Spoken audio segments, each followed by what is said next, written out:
In this video lecture, we'll just take a quick look at some general things to consider when you're testing while looping. Okay, let's get started. Okay, hopefully this will be relatively short and sweet. I'm afraid I haven't yet developed a good example to go along with this topic, but here are some general testing considerations for while loops. Over the semesters, one thing I have observed in general is that sometimes students spend so much time doing battle with a compiler to wring out the errors from their code that once they get a clean compile and get their code to execute, they're a little too quick to be satisfied with any results produced. Getting an error-free compilation and being able to execute your code is a great start, but it's not the whole story. You also need to develop the good software development habit of closely inspecting your output for correctness. Start by asking yourself these kinds of questions. Does my program produce the correct results for a known set of input values? Do some basic hand calculations for a simple rounded set of inputs where you know what the answer should be. For example, if you're calculating the area of a circle, pi r squared,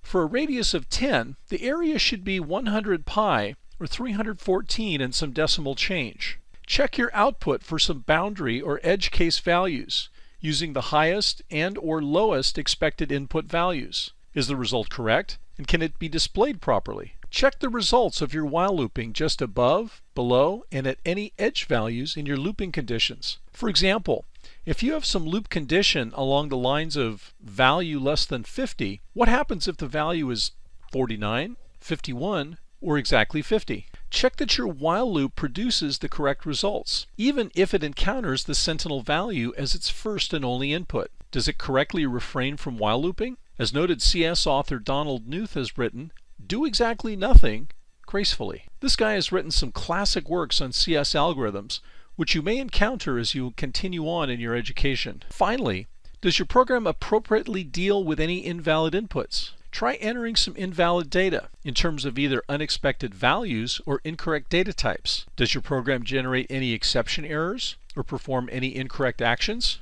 This is by no means an exhaustive list of testing considerations, and I do wish I had a good example ginned up for this. I will in a subsequent course revision. But these are just some basic things to think about as you test your programs. The main takeaway idea here is, it's great when your program finally settles down and produces results, but don't be content with just that. Now the next plateau is to make sure it's giving you the right results for the right reasons. Okay, that's enough on this topic for now.